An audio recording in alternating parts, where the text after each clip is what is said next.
Ada yang mengambil keuntungan di sini dan menurut saya yang mengambil keuntungan di era pandemi seperti ini adalah orang yang salah. Muncul lagi Kadi varian baru. Ini sangat didramatisasi. Ada benernya juga. Setujukah dokter kalau 3 periode?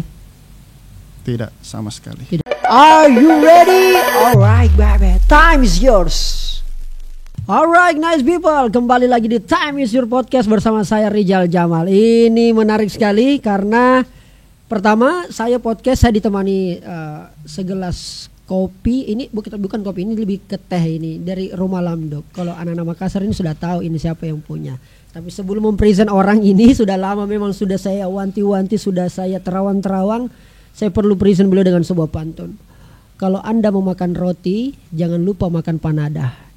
Inilah anak muda yang saya nanti-nanti, Dr. Fadli Ananda. Siap. Assalamualaikum Dok. Waalaikumsalam warahmatullahi wabarakatuh. Masya Allah. Sehat Dok ya? Luar biasa, Om Rizal. Alhamdulillah. Namanya dokter dong. Siap. Harus sehat. Siap. Luar biasa. Lama enggak jumpa Om Rizal. Dok, ini Rumah Lamdok. Siap. Ini setelah rasa-rasa kalau pilkada kemarin Dok, akhirnya Bantistir jualan kopi, jualan teh. Iya, biar ada manis-manisnya Jal. Biar ada manis-manisnya. Saya coba dulu Dok. Siap, silakan. Wah, ini perlu review khusus ini Dok. Iya, betul. Wah, kau sudah minum semua? Sudah. Luar biasa. Akhirnya ini kemarin baru-baru di launching Dok ya? Iya, tanggal 1 Desember kemarin. 1 Desember.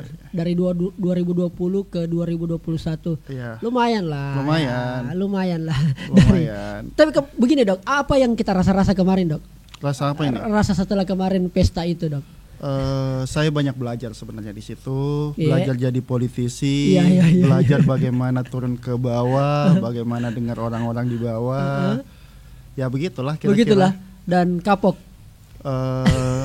Enggak juga. Anak muda itu enggak perlu kapok. Oh begitu ya? Iya. Jadikan pelajaran semua. Karena kita lihatlah setelah kontestasi kemarin kan akhirnya banyak yang tidak bermunculan, tapi perlahan-lahan kemudian muncul lagi sesuai dengan ranahnya masing-masing. Betul. Bidangnya masing-masing. Dan yang menarik sempat kemarin Pak Dokter juga masuk bagian daripada tim untuk di Makassar. Timnya betul. Sempat membantu. Cover, itu lebih spesifik kemananya Dok? Pencegahan atau apa sih? Tim dokternya. Iya. Tim dokternya cuman akhirnya nggak aktif terakhir ya. Cuman kan sudah banyak dokter di sana. Awal-awal kita ikut merumuskan, terus menyarankan ke Pak Wali yang terpilih. Saya cuman mau menggambarkan sebenarnya bagaimana sebaiknya kalau kita kalah itu harusnya begitu.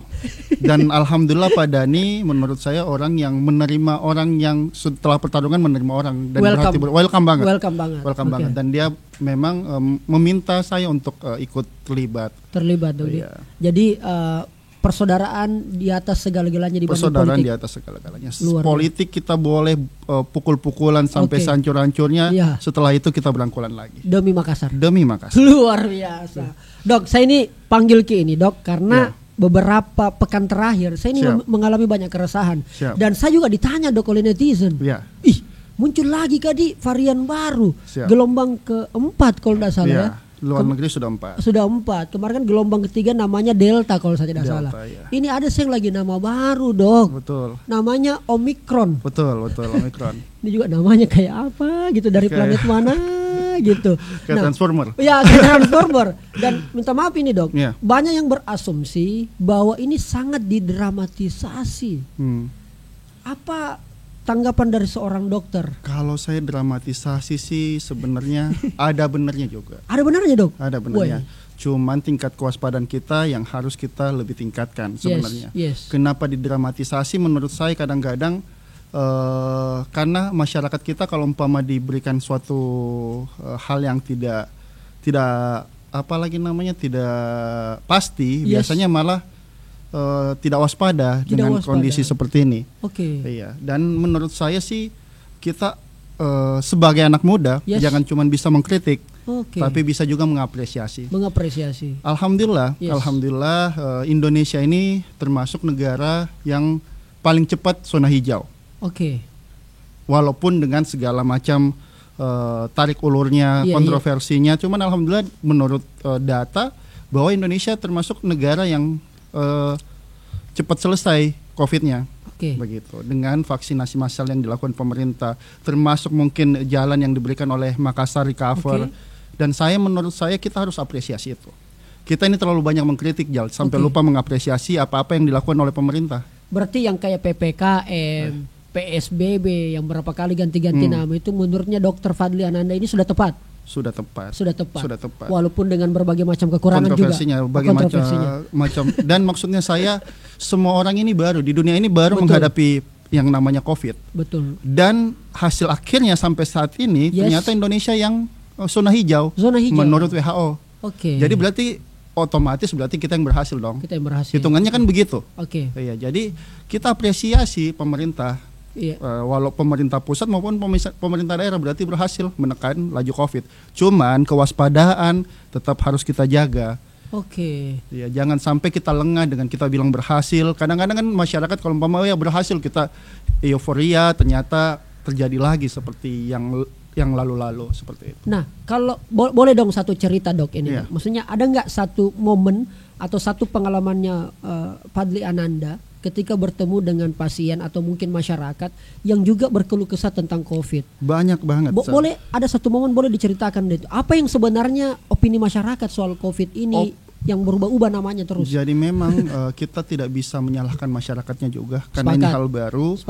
Kita juga tidak bisa menganggap pemerintah maupun tenaga medis ini tidak bekerja. Karena semua sudah dilakukan. Banyak tenaga medis yang sudah meninggal. Banyak orang-orang pemerintahan pun sudah meninggal. Bahkan masyarakat umum sudah meninggal. Apa yang selalu saya bilang triangle trust, yaitu kepercayaan antara masyarakatnya, pemerintah dan tenaga kesehatan. Ini harus kita lakukan. Kalau ini semua pemerintahnya percaya sama masyarakatnya percaya sama nakesnya, nakesnya percaya sama pemerintah dan masyarakatnya, insya Allah semuanya bisa berjalan dengan baik. Ini kan kita kadang-kadang saling tidak percaya nih. Mungkin karena yang berubah-berubah itu tadi. Salah satu yang berubah-berubah dan memang ada fakta-fakta di lapangan Dok, bahwa dianggap ini sebagai keuntungan. Ini kepentingan, ada kapital di belakangnya Dok, itu gimana? Mungkin Dok, ada, tapi kalau umpama saya melihat dulu untuk membeli, kita ini memang, saya selalu bilang kita ini memang tidak siap untuk bencana. Dan ini bencana nasional, bukan lagi bencana nasional tapi bencana dunia. Dan Indonesia sebenarnya tidak siap untuk bencana apapun itu. Baik itu yang sifatnya alam maupun non alam. Tidak siap. Ini masalahnya di mana Dok? Pemerintahnya kurang edukasi, masyarakat yang tidak. Pemerintahnya tidak edukasi dan masyarakatnya kembali lagi triangle trust-nya ini tidak terbentuk. Ya, masalah itu bisa selesai kalau triangle trust ini berjalan dengan baik sebenarnya. Contoh, kalau umpama ada peringatan gempa, masyarakatnya mengikuti pelatihan gempa, bagaimana caranya lari, kan begitu sebenarnya. Dan BMKG-nya juga bisa memberikan warning terlebih dahulu. Seperti itu mungkin jauh. Berarti kita butuh literasi bencana lah kira-kira. Kita butuh literasi karena bencana. Kita sudah tahu ini Indonesia banyak gunungnya. Saya jauh dari 2020 setelah pemilihan saya sudah 5 kali turun bencana. Setelah pemilihan berarti 2 tahun kan 5 kali bencana. Pertama di Mamuju.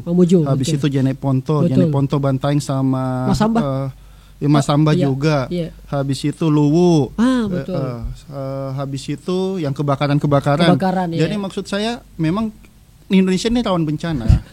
Dan masyarakatnya harus lebih peka dan lebih tahu tentang bagaimana menghadapi bencana. Lebih waspada lah kira-kira. Dan jangan saling menyalahkan lah. Namanya bencana itu tidak ada orang yang mau. Termasuk COVID ini. Termasuk COVID. Nah, namun saya lebih ke ini Dok. Ini kan ada COVID dan ada penawarnya. Ada juga cara untuk mendeteksinya. Di situ sudah disebut ada awalnya adalah rapid test. Iya, betul. Terus kemudian ada antigen. Betul. Swab antigen. Betul. Terus ada PCR. Betul. Yang harganya Dok naik turun Dok. Sama aja dulu masker. Masker dulu zaman dulu harganya murah. Pas awal-awal bencana naik harganya. Naik. Tiba-tiba sekarang murah lagi, sama aja sebenarnya. Jadi gimana memang waktu itu kebutuhan meningkat dan barangnya kurang.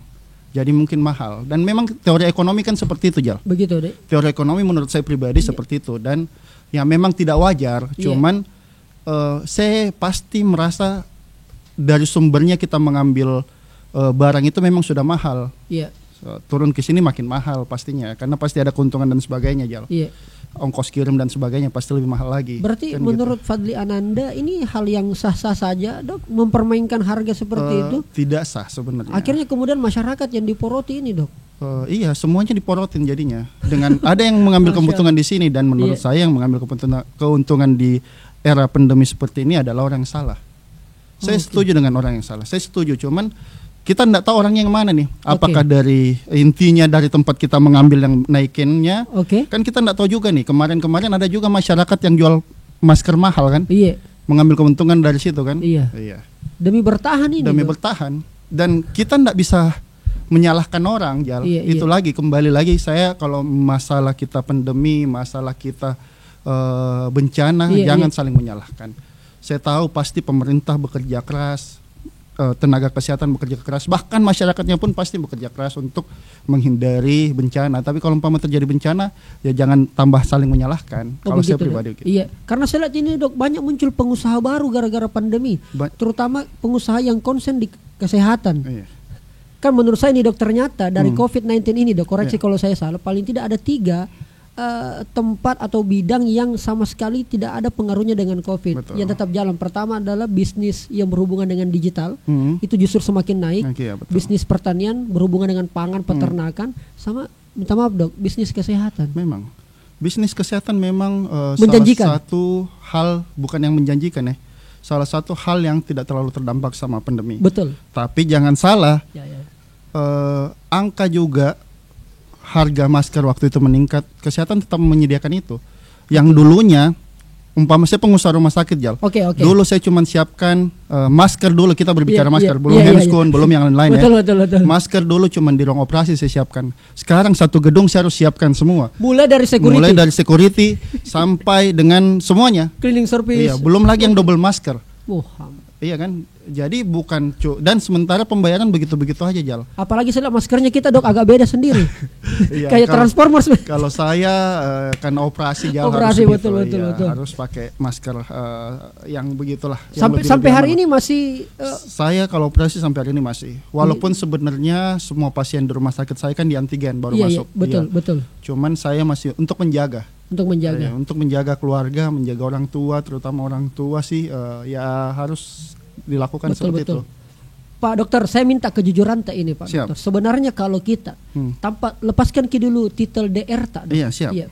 Kalau betul-betul dari hati tak, sebenarnya kita melihat COVID ini, Dok, seperti apa secara detail? Anggaplah misalnya pasti kan ada kolega atau keluarga tak bertanya, "Nah, bagaimanakah sebenarnya ini COVID? Memang betul-betul ada atau tidak?"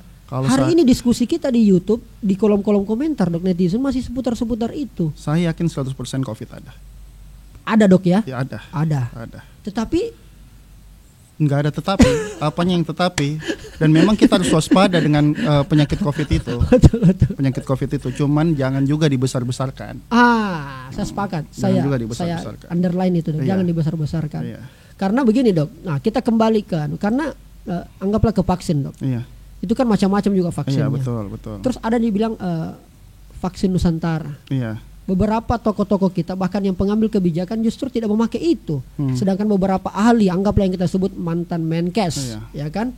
Bahkan beberapa tokoh-tokoh yang pernah menjabat di kedudukan justru dia vaksin Nusantara, bikin kaos malah. Itu kenapa sampai ada seperti itu? Ya, kalau kita melihat, saya bukan ranahnya membenarkan apa tidak ya. Cuman kalau saya sih lebih ke bagaimana prosedurnya melakukan atau memproduksi vaksin tersebut. Apakah sesuai dengan SOP-nya dan ada evidence base-nya yang sudah distandarisasi oleh WHO tersebut. Makanya kalau umpama saya sih, saya tidak menyarankan ataupun tidak melarang orang vaksin Nusantara. Cuman saya harus berdasarkan dengan standar evidence base yang ada di keilmuan. Kedokteran itu harus ada ilmunya. Betul. Dan kalau keilmuan itu yang kita terapkan untuk penyembuhan ataupun pengobatan pasien. Jangan cuman karena lagi tren bikin begini kita bikin begini. Enggak seperti itu. Udah seperti itu, Di. Oke. Beda kalau sama minuman, Jal. Oh, begitu. Iya, kalau minuman orang sudah suka ini, kita bisa bikin lagi yang seperti itu. Iya. Dengan merek yang lain. Makanya saya bikin kafe karena di kafe lebih enak ternyata bikin. Ternyata enak dan silaturahim jalan. Iya, silaturahim jalan. Insyaallah membuka rezeki juga. Iya, kalau di kesehatan kan kita stres terus, Jal. Lihat pasien sakit, iya kan? Kalau di kafe ternyata enak juga buka bisnis jalan, minum enak. Betul. Tapi di kafe tetap prokes dok ya. Prokes lah harus. Apalagi yang punya dokter. Harus. Nah, saya ingin poin juga. Saya mau headline soal ini kok dok. Ini kan katanya dianggap sangat berbahaya. Iya. Bahkan beberapa literatur yang saya baca, ini katanya Omikron ini itu berasal dari HIV. Ada beberapa yang menyatakan seperti itu. Ini kan katanya lebih berbahaya 5 kali lipat dibanding sebelumnya Delta, dapat ciri-cirinya seperti ini. Ini maksud saya ini virus dok memang diciptakan atau memang dia apakah istilahnya bermutasi atau apa, saya tidak masuk ke sana dok, karena maksud saya orang awam. Betul. Ini sebenarnya bagaimana dok? Bahkan sudah diprediksi. Hati-hati kok bos, Januari Februari ada itu varian baru. Iya betul. Itu kenapa bisa begitu dok? Kalau masalah prediksi itu kan masalah masalah statistik Jal. Kita melihat dulu Delta di luar negeri sudah jalan. Habis itu 3-4 bulan baru masuk ke Jakarta, Indonesia. Kalau kita tidak waspada. Ya Omikron mungkin seperti itu juga. Kita melihat di luar negeri sudah ada ini. Ya mudah-mudahan tidak sampai ke Indonesia Jal. Kita berharap tidak sampai ke Indonesia. Kalaupun sampai ya mudah-mudahan tidak menyebar dengan lama, tidak menyebar dengan cepat. Kalaupun dia menyebar dengan cepat, mudah-mudahan tidak mematikan. Itu aja kita harapkan kan sekarang kan. Betul. Kalaupun dia menyebar tapi tidak mematikan, menurut saya maksudku tidak membuat orang sampai mati, tidak membuat sampai ICU, ya mau media apa, mungkin ini menjadi flu biasa menjadi flu biasa mungkin ya mungkin. Ini kita lagi-lagi ini hal yang baru Jal. Jadi kita tidak bisa saling menyalahkan, dan menurut saya dengan karantina yang diperpanjang dengan 7 hari itu menurut saya itu suatu hal yang cara pemerintah untuk menekan masuknya Omikron tersebut. Jadi tingkat kewaspadaan diperketat. Kewaspadaan lebih diperketat. Nah, yang menarik ini dok pada saat soal isu penerbangan dok. Ini kan kita sudah vaksin kasihan. Iya betul. Ada syarat vaksin, kalau sudah vaksin 1 maka hanya bisa begini. Kalau sudah vaksin 2 ternyata juga kita harus tetap harus tes antigen misalnya apa segala macam. Tapi itu hanya berlaku di penerbangan dok. Sedangkan menurut data dan beberapa analisa yang saya baca dok, itulah penerbangan itulah yang paling aman katanya. Betul. Sedangkan yang darat itu tidak dok. Tidak. Sekarang gini deh. Seumpama kita pakai darat juga. Apakah semua mau lagi? Nggak protes lagi? Iya kan? Betul. Dengan penerbangan aja kita protes, apalagi dengan darat. Yang notabene lebih gampang. Dibilangin lagi nanti apa lagi namanya? Mau cari keuntungan. Iya kan? Jadi memang serba salah nih kita. Kalau umpama kita jangan sampai nanti kejadian yang banyak baru kita tetap menyalahkan lagi. Makanya saya selalu bilang, saya ini orang yang selalu mengkritik Jal.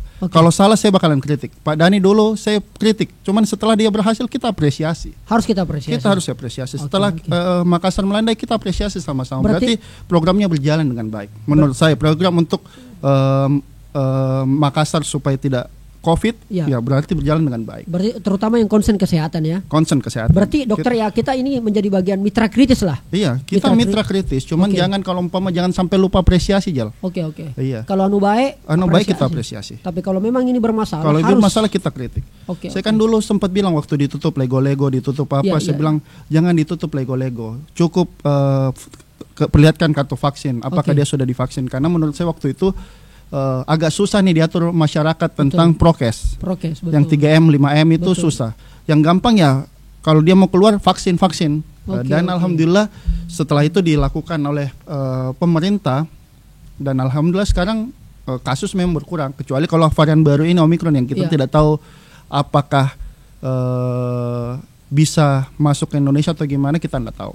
Siapa tahu juga Jal, ternyata Omikron ini tidak kena sama, kan selama ini vaksin kita dibilang vaksin nomor 2 nih, vaksin Sinovac ini. Ternyata yang kena duluan vaksin-vaksin yang lain nih. Vaksin-vaksin yang itu bisa jadi luar bisa jadi.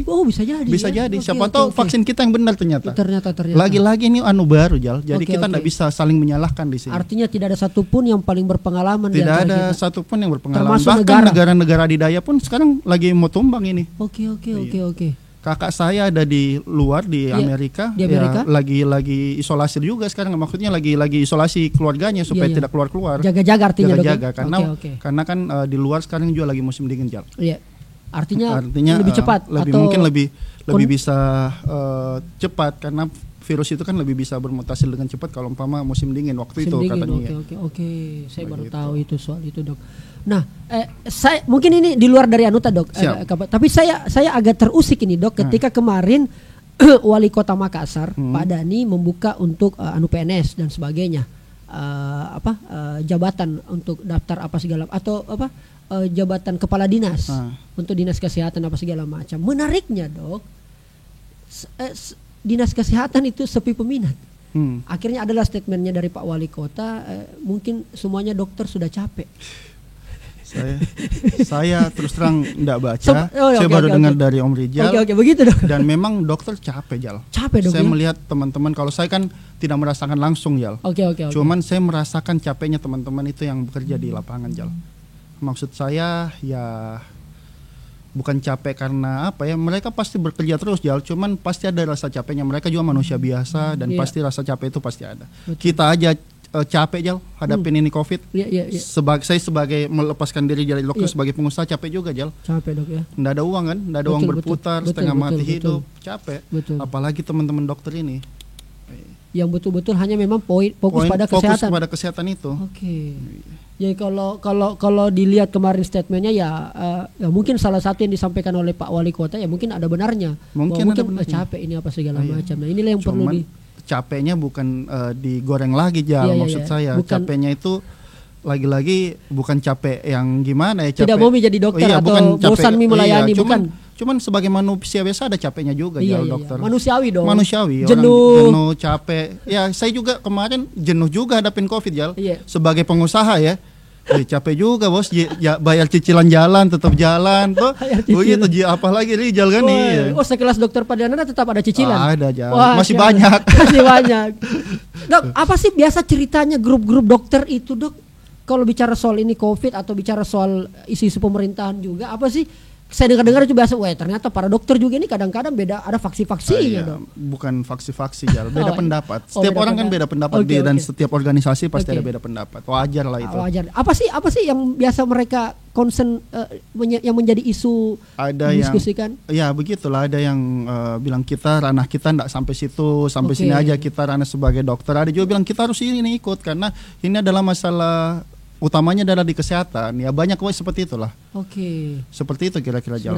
Ada yang batasin dirinya karena kita nih sampai di sini aja nih, karena ini kan ranahnya pemerintah. Ada juga yang ikut sampai ke ranah pemerintah tersebut. Bilang ini karena kita yang paling mengerti di kesehatan ini, begitu-gitu. Karena di COVID ini. Karena kita juga pusing sebagai masyarakat. Kadang-kadang juga dokter ini beda pendapat.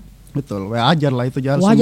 Semua orang hal baru itu wajar orang beda pendapat. Kalau saya pribadi. Tergantung berarti tergantung pengajarnya, Dok, ya? Enggak, bukan tergantung pengajarnya, tergantung pemikiran orangnya. Mazhabnya? Ya itu, mazhab mungkin. Mazhabnya, orientasinya. Melihat ke global kah? Atau kayak saya ini, Jal. Saya ini kan tergabung di grup dokter, di grup pengusaha juga tergabung. Dan itu menurut saya dua grup yang sangat berbeda. Satunya mau waspada, satunya bilang jalan terus saja. Jalan terus, ekonomi ini. Jadi memang enggak ketemu, Jal. Enggak ketemu. Satunya mau bilang kesehatannya dulu baru ekonominya, yang satunya bilang ekonominya dulu baru kesehatannya. Dan lagi-lagi ego masing-masing. Dan Anda pusing sebagai seorang dokter dan juga entrepreneur. Saya enggak pusing sih. Maksudku saya kalau pusing itu ngapain dipusingin lagi? Biarkan jago-jagoannya yang pusing. Kalau kita ini ikutin aja jalannya. Ikutin aja ya, sambil kita berusaha memberikan apresiasi, membantu apa yang kita bisa bantu. Kita bisa bantu, luar biasa. Dok, saya kan selalu kenal kita ini jauh lebih dalam, Dok, gara-gara peristiwa politik. Siap. Ya kan seperti itu. Saya masih ingat sekali, Dok. H+1 pemilihan, saya datang ke rumah tak, masih ingat, Dok, ya? Saya datang ke rumah tak apa segala macam. Tujuan saya sebenarnya ya sama dengan kayak takziah. Ya, kita ingin menghibur, Dok. Karena kita tahu lah, saya sebagai bagian daripada yang membantu dokter, tentu juga ada kekecewaan. Ya, namanya kita sudah berjuang. Tapi apa tuh jika kecewaanku ini dibanding kandidat? Kayak saya datang luar biasa dan ternyata Pak Dokter tentu mengambil banyak pelajaran waktu itu. Betul, banyak sekali pelajaran. Sekarang ini, Dok, orang sudah mulai ancang-ancang pasang kuda-kuda, siapkan segala sesuatu menuju 2024. Aduh. Kira-kira di situ, Dok. Bahkan ada macam-macam lah. mulai dari level paling bawah, ya kan? Ini kita lihat saja untuk pemilihan kepala desa, ini sudah tempur-tempuran habis-habisan, ya kan? Nah, anak muda yang di depan saya ini, ya tahu, melihat saya, apalagi Pak Dokter memang sudah bergabung di salah satu partai politik. Siap. Kita sebut saja PDIP Perjuangan, Siap. Dok. PDI Perjuangan. PDI Perjuangan. Jangan PDIP Perjuangan, PDI Perjuangan. Oh, PDI Perjuangan. Oke, Iya, ini saya diprotes ini. PDI Perjuangan. Betul. Oke. Nah, melihat dari itu, Dok, maksudnya apa sebenarnya yang Pak Dokter melihat visinya di 2024? Apakah Dokter sudah disiapkan atau Pak Dokter yang menyiapkan? Kalau saya bilang masih jauh Belanda, Jal. Masih jauh Belanda, Masih jauh. Masih jauh. Masih jauh. Masih banyak yang harus kita lakukan di depan, termasuk menghadapi COVID Omicron yang tadi kita bahas.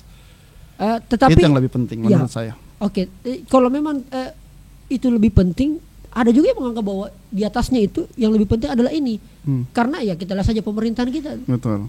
Masih ada COVID tapi sudah mulai nih. Betul. Ada baliho. Iya, namanya politik bakalan seperti itu, Jal. Iya. Iya, saya sedikit mengerti politik gara-gara kejadian kemarin, belajar politik. Ya memang anak muda harusnya sebaiknya memang mengambil peran di politik, di partai manapun itu. Berarti Anda minta anak-anak masuk partai politik? Anak muda harus setidaknya melek terhadap politik. Oh, melek ya? Tidak mesti politik. masuk partai, Dok? Mau masuk itu pilihan. Pilihan, oke. Pilihannya masing-masing, cuman ya harus tahu.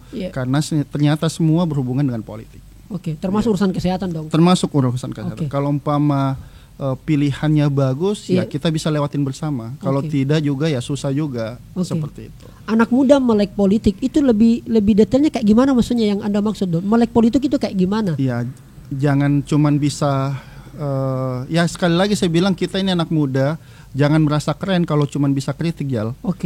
Ambil bagian di dalamnya, rasakan gimana nikmatnya, terus apresiasi apa yang benar, dan protes kalau ada yang salah. Itu yang termasuk yang Anda katakan bahwa melek politik. Iya. Ya, karena kita tahu jumlah anak muda semakin banyak, Dok. Kita usia produktif 40% Jal sekarang. Betul. 2024 60%. Betul. Signifikan banget, Dok. Bakalan makanan empuk buat politisi kalau kita tidak mengerti politisi. Ini menarik. Makanan empuk. Makanan empuk buat politisi kalau kita nggak ngerti politik. Kita akan dipolitiki maksudnya, Dok? Kita akan dipolitikin, dipakai aja bilang anak muda, padahal nanti nggak ada yang berpihak kepada kita. Nah, kalau begitu, Dok, itu tugasnya siapa? Ini kan bagian daripada pendidikan politik. Kalau saya boleh berasumsi, ini tugasnya partai politik. Ya, memberikan pendidikan. Iya, betul. Tugasnya partai politik, cuman tugasnya anak muda untuk mendengar, untuk bisa melek di politik itu. Dan tidak ada salahnya, Jal. Jangan menganggap politik itu suatu hal yang tidak baik. Kalau saya pribadi ya. Iya, kotor banget gitu. Kotor banget. Kotor memang kadang-kadang kotor, kadang-kadang ada juga yang bersih. Jadi saya setelah ini, Jal, saya sudah melihat dunia itu lebih luas menurut saya. Setelah di politik ini. Setelah kemarin ya. Iya, saya tidak kacamata kuda lagi, Jal. Dulu juga saya juga seperti Rijal, seperti teman-teman yang muda yang lain mungkin.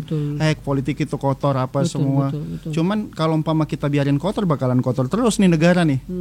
Iya kan, bakalan kacau nih negara nih. Mending ya kalau kita tidak bisa, kalau kita cuma bisa sumpah serapah, ya bakalan begini terus. Ya terjunlah di bawah, rasakan gimana rasanya, terus tahu gimana masyarakatnya, tahu gimana pemerintahannya, biar kita tahu di mana posisi saya nih, positioning saya, kontribusi saya nanti di mana nih. Seperti itu. Kemarin ada yang komen di saya, Dok, apalagi kemarin pasca putusannya Pak Gubernur, ada yang komen ke saya, Dok. Kakak Rijal, saya lihat Kakak Rijal banyak buat konten dengan beberapa para politisi. Betul. Tentu saya akui karena jelas. Itu bagian daripada saya melek politik. Betul. Yang pertama. Yang kedua, dia komen begini, Dok. Kalau tidak salah bunyi komentarnya kayak gini, Dok. Jal, kau itu orang baik, Jal. Supaya kau tetap jadi orang baik, jangan bergabung di politik. Betul. Itu komentar itu menampar saya, Dok. Menurut saya itu adalah mungkin belum sampai. Itu adalah mindset yang agak keliru. Karena kalau kita tidak masuk, orang-orang baik ini tidak masuk, anggaplah seperti itu, Dok, maka politik akan diisi oleh orang-orang yang jahat. Betul, atau orang kotor. Saya setuju. Kalau kita membiarkan orang politik diisi sama yang begitu-gitu aja, yang tidak mengerti kondisi kita, anak muda, ya bakalan begitu-gitu aja politiknya. Saya merasa, Jal, saya ini baru 36 tahun. Tapi untuk berbicara sama anak 22 tahun yang sekarang ini agak susah juga. Agak susah, Dok. Cara bercandanya susah, cara pemikirannya susah. Dulu saya pikir waktu saya 22 tahun saya happy senang-senang sama teman. Sekarang anak-anak 22 tahun udah mulai bekerja, udah mulai cari penghasilan sendiri, bikin startup karena kemungkinan yang besar itu saya aja yang 36 tahun ini sampai sekarang saya bilang saya belum terlalu bisa 100% untuk mengerti anak 22 tahun. Apalagi anak 17 tahun, apalagi yang senior-senior ini. Itu menandakan apa itu, Dok? Ini menandakan anak muda ini harus kalau umpama ini bakalan berhubungan dengan aturan-aturan yang ada nanti. Jangan sampai, yang selalu saya bilang, jangan sampai nanti aturannya terlambat sementara perkembangan zaman ini lebih tinggi. Berarti kita harus ganti pimpinan, Dok, ya, yang bisa mengerti dengan maunya anak-anak ini. Saya sih bukan bilang ganti pimpinan, cuman anak-anak muda, saya cuman mengajak semua anak-anak muda yang potensi, yang merasa baik hati, ayo kita sama-sama. Jangan cuman berani berbicara lantang di ini terus nggak ikut dalam barisan politik itu. Saya sepakat soal itu, Dok. Karena beberapa saya biasakan keliling-keliling daerah, Dok. Satu hal asumsi yang saya tangkap, Dok, hasil review saya dengan beberapa macam anak-anak muda di berbagai daerah, ternyata Kak, kita ini peduli jiki politik, Kak. Melek jiki juga sama politik. Tetapi begitu Kak, kita didekati hanya pada saat dekat-dekat momentumnya. Setelah itu kita ternyata tidak dilibatkan dalam proses-prosesnya. Betul. Akhirnya saya mengambil kesimpulan bahwa anak muda hanya dijadikan sebagai alat, aksesoris. Kalau saya, Dok, bahasa betul. Hanya aksesoris politik. Dan 2024 60% ini jadi aksesoris, mau apa tidak itu aja kan. Betul. Sebenarnya kita lebih besar. Ya. Anak muda lebih besar di 2024 itu. Dan jangan sampai kita cuma jadi aksesoris yang seperti dia bilang. Betul. Sayang sekali kalau 60% ini menjadi aksesoris. Iya. Ayo kita ikut gabung semuanya. Ya. Kita bermain, bikin tempat baru supaya Indonesia ini bisa lebih baik ke depannya. Tapi kalau tawaran yang cukup dekat dengan Anda, Dok, di 2024 lebih ke eksekutif atau legislatif? Belum kepikiran ke sana, Jal. Saya belum. Tawaran dari berbagai macam kolega, teman. Belum sih, masih 50-50 juga masih semuanya. Masih 50-50. Dan ada juga kemungkinan tidak ada sama sekali. Oh begitu, Dok? Ada juga kemungkinan. Tapi Anda orang partai, dong. Enggak apa-apa kan? Tugasnya pasti minta maju lah. Iya. Potensial. Kalau partai bisa mengusulkan untuk kita maju. Cuman pilihan kita lagi, kita mau maju apa tidak. Kembali ke kita. Wah, luar biasa. Iya kan? Begitu Om Rijal. Gimana Om Rijal kalau 2024? Masya Allah. Apanya, Dok? Sikapnya, warnanya atau apapun itu. Satu yang pasti, Dok, di 2024 saya akan terlibat aktif di politik. Ya itu yang kita harap. Itu yang terlibat. Soal bagaimana terlibat aktifnya, apakah kemudian menjadi pemain atau mendukung si pemain itu kita juga masih melihat. Betul. 2022 paling cepat pertengahan saya menentukan sikap. Baik. Dan saya akan umumkan melalui sebuah konten, Dok. Luar biasa. Kira-kira gitu. Saya belajar dari kita kemarin. Kenapa saya tidak mengumumkan lewat konten loh?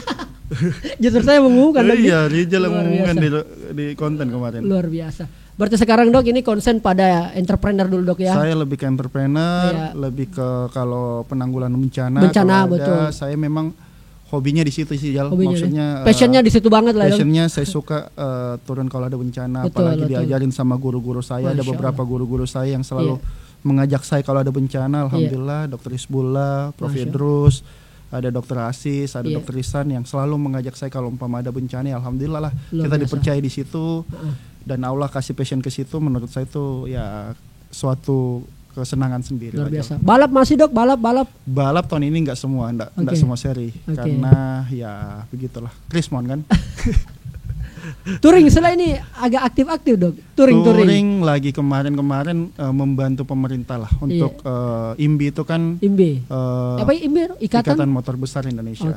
Bergerak dalam bidang selain bidang sosial, bidang olahraga, kita juga pariwisata, memperkenalkan pariwisata daerah di Indonesia, seluruh Indonesia. Melalui touring itu kita lakukan bakti sosial. Jadi kita bukan cuma sekedar touring, kita bagi-bagi masker, bagi-bagi sumbangan ke beberapa daerah. Kan kemarin Flores sebenarnya ada kejadian bencana di sana, cuman kita tidak sempat waktu itu karena COVID naik sekali. Akhirnya kita adakan pas aman-aman, kita adakan touring sambil lakukan kegiatan sosial. Jadi edukasinya tetap jalan, tetap jalan. Dan kita sudah memberikan video ke Pak Menteri bahwa ini wisatanya di Indonesia Timur nih, di Flores nih, yang belum tentu semua orang pernah lewatin jalan tersebut.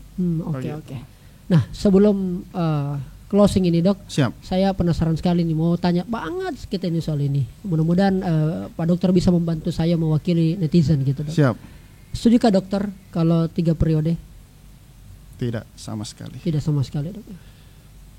2 periode udah cukup. Udah cukup. Gantian dong. Boleh gantian. Gantian supaya kader-kader ataupun yang lain ini bisa.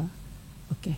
Yang kedua dok. Ya. Setujukah dokter kalau tetap parlemen threshold, presidensial threshold, artinya dibatasi hanya bisa sampai 20% baru bisa mencalonkan atau 0%? Setuju saya.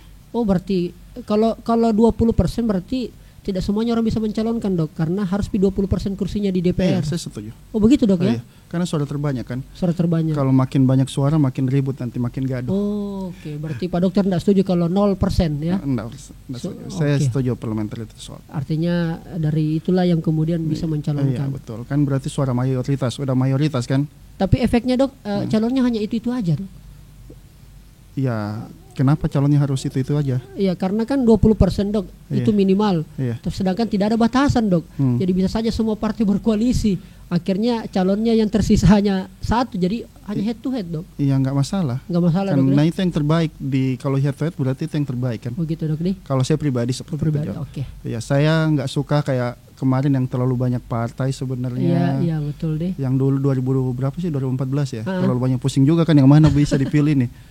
Ya saya berharap malah sebenarnya kalau ambang batas masuk DPR lebih tinggi lebih bagus lagi. Lebih bagus. Jadi lebih kompetitif. Lebih kompetitif. Lebih selektif. Lebih selektif. Orang di dalam lebih selektif. Iya. Orang kan harus menentukan yang mana yang terbaik ya. Betul. Jangan terlalu banyak juga yang terbaik. Baik, terima kasih banyak dok. Siap. Luar biasa. Thank you. Makasih keren banyak. banget mewakili Rapid, Amaris, Bolorampa, Siap. Titel. Siap. Banyak sekali. Dan juga Lamdok. Luar biasa. Bagus kalau ada juga logo-logonya di sini, Di. Bagus juga, Di, kayaknya. Belum mampu kita bayar. Dia belum mampu ya. Masya Allah. Belum mampu kita ini UMKM Jal. UMKM kelas gajah. Masya Allah. Dok, terima kasih banyak. Siap, thank you Jal. Saya kita lalu. Iya, Assalamualaikum.